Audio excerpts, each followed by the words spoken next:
сәлеметсіздер ме, құрметті әріптестер. Біздің бүгінгі сабағымыз 10-шы сыныптарға зертханалық жұмыс, HTML тілінде веб парағын құру және мәтінді форматтау.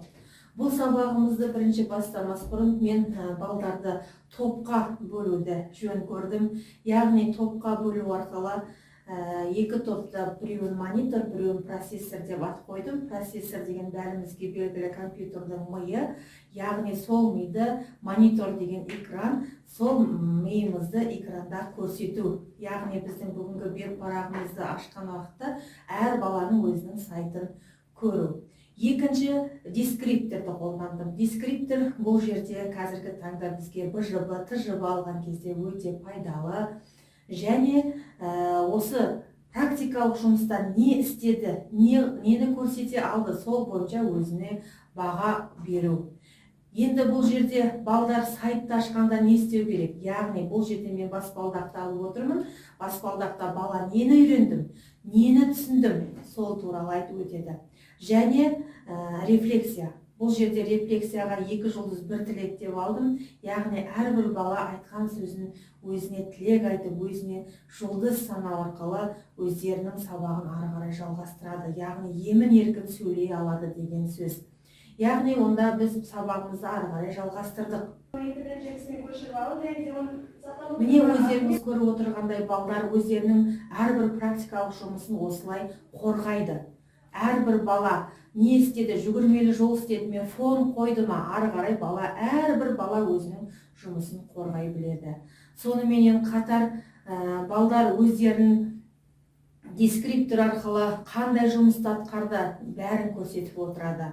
Енді бізде информатика сабағы болғандықтан көбінесе біз сергіту сәтін жасаймыз. Мен сергіту сәтін Wordnet интернет программасынан алып, балдарды сергіту сабағын, яғни логикасын арттыру, жылдамдығын арттыру бойынша өзінің телефондарымен алып көрсеттім. Және бұл жерде балдар өздерінің әрбір сөзін, әрбір істеген қимылдысын бестікте, ең жоғары балда бестікте белгіленеді.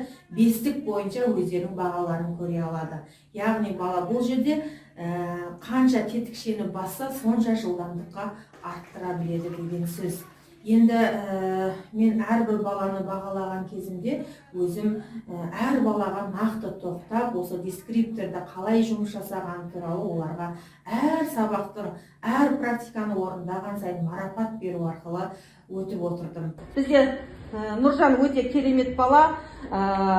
Бастағы 2 сабағымызда болмай, кішкене ауырып сөйтті. Ал 3-ші сабаққа келгенде мен осыны жасаймын деп өзі ұмтылып, өз программасын жасап. Мен саған қатты ризамын. Тапсырманың бәрін орындапты, бірақ 5-ке іліне алмадыңыз, иә? 9 балл. Ерасыл бізде де өте белсенді бала, бағанадан бері байқап жатқан шығарсыз, тамаша, 5-ке ілінді. Сізге 12 балл. Гүлмира бізде жүгірмелі жолды өте жақсы көрді. Өзі баста қойған кезде апай мен мына жолды неге десем маған рекламаға керек екен, менің келешегіме деп жатыр да. Сондықтан барлық тапсырманы орындаған, сізге рахмет. 12 балл. Өзіме болашақта алдыма көптеген жетістіктер әкеледі осы. Себебі бұл жарнама жасау үшін бізге, немесе презентация мен айтып кеткендей, алдағы уақытта бізге өте қажет болады.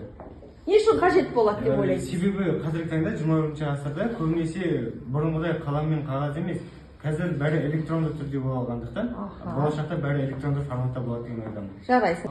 Бүгінгі сабақ өте қызық өтті. Осы HTML программасымен болашағында өте қажет, бизнес проектіме осыны қолданамын деп ойдамын. Болашақ сіз айтишник болайын деп тұрсыз ғой?